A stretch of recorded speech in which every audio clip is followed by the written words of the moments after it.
بسم الله الرحمن الرحیم و به نستعین و صلی الله علی نبینا محمد و علی آله و صحبه اجمعین.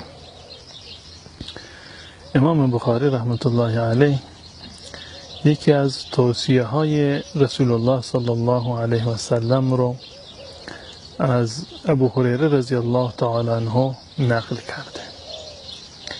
یک سفارش هست که رسول الله صلی الله علیه و سلم به ابو هریره کرده بود.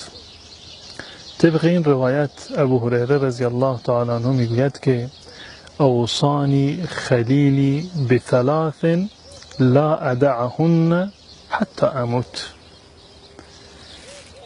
میگوید که محبوب من رسول الله صلی الله علیه و سلم منو به 3 چیز توصیه کرده که من این 3 توصیه رسول الله صلی الله علیه و سلم رو تا زنده هستم ترک نمی کنم. تا زنده هستم این 3 توصیه رسول الله صلی الله علیه و سلم رو و سفارش ایشان رو هرگز ترک نمی کنم.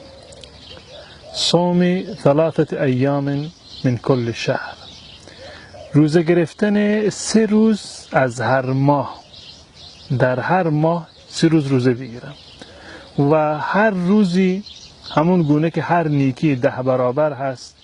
اگر کسی در ماهی 3 روز روزه بگیرد به معنی این است که کل ماه را روزه گرفته. میگوید رسول الله صلی الله علیه وسلم به من فرمودند که در هر ماه حتما 3 روز را روزه بگیر. من این کار را خواهم کرد، تا زنده هستم این کار را خواهم کرد. و صلات الضحی، دومین توصیه رسول الله صلی الله علیه وسلم نماز چاشت هست، یا نماز اشراق یا اوابین که همه یکی هستند. حداقلش 2 رکعت نماز بعد از این که آفتاب برمیاد و طلوع می کند، 2 رکعت نماز رو میگن صلات ضحی یا نماز اشراق. این رو هم رسول الله صلی الله علیه وسلم به من توصیه کرده. و نوم علی وتر، و به من توصیه کرده که قبل از خواب وتر بخونم، همیشه نماز وتر را بخوانم و بعدش بخوابم.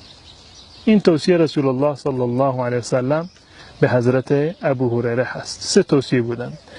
توصیه اول روزه گرفتن 3 روز از هر ماه. توصیه دوم خواندن نماز چاشت و ضحی. و توصیه سوم خواندن نماز وتر قبل از خواب.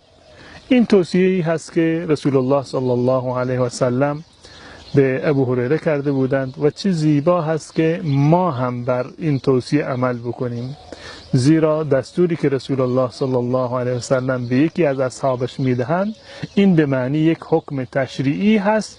تمام مسلمانان در اون شریک هستند مگر در صورتی که با عنوان یک ویژگی و اختصاص ذکر شده باشد که در اینجا هیچ گونه اختصاصی به ابو هریره رضی الله تعالی عنه ندارد و این توصیه هست به تمام من و شما مسلمانان.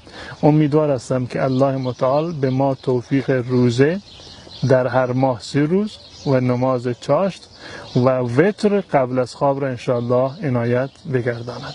و صلی الله علی نبینا محمد و علی آله و صحبه و سلم.